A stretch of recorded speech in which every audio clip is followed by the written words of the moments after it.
Buddhist പൈതൃക tourism പ്രോത്സാഹിപ്പിക്കാനായി ബോധയാത്രാ സംരംഭം ആരംഭിച്ചത് ഏത് സംസ്ഥാനത്താണ്? ഉത്തരം ഉത്തർപ്രദേശ്.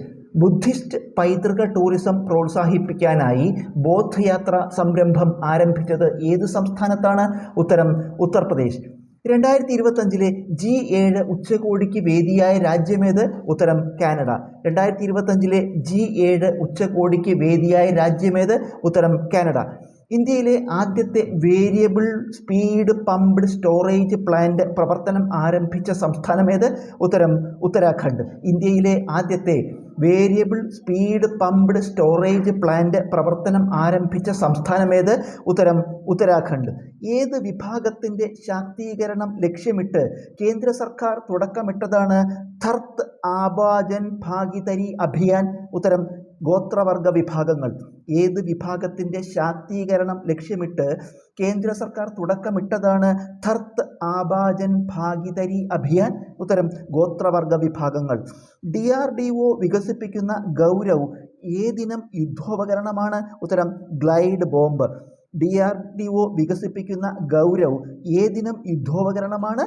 ഉത്തരം ഗ്ലൈഡ് ബോംബ്. ഡൽഹി മുഖ്യമന്ത്രി ആരാണ്? ഉത്തരം രേഖാ ഗുപ്ത. ഡൽഹി മുഖ്യമന്ത്രി ആരാണ്? ഉത്തരം രേഖാ ഗുപ്ത. സമുദ്രത്തിൻ്റെ അടിത്തട്ടിലേക്ക് മനുഷ്യനെ എത്തിക്കാനുള്ള ഇന്ത്യൻ ദൗത്യമേത്? ഉത്തരം സമുദ്രയാൻ. സമുദ്രത്തിൻ്റെ അടിത്തട്ടിലേക്ക് മനുഷ്യനെ എത്തിക്കാനുള്ള ഇന്ത്യൻ ദൗത്യമേത്? ഉത്തരം സമുദ്രയാൻ. ഇന്ത്യയുടെ 26ാമത്തെ മുഖ്യ തിരഞ്ഞെടുപ്പ് കമ്മീഷണർ ആയി ചുമതലയേറ്റതാര്? ഉത്തരം ഗ്യാനേഷ് കുമാർ.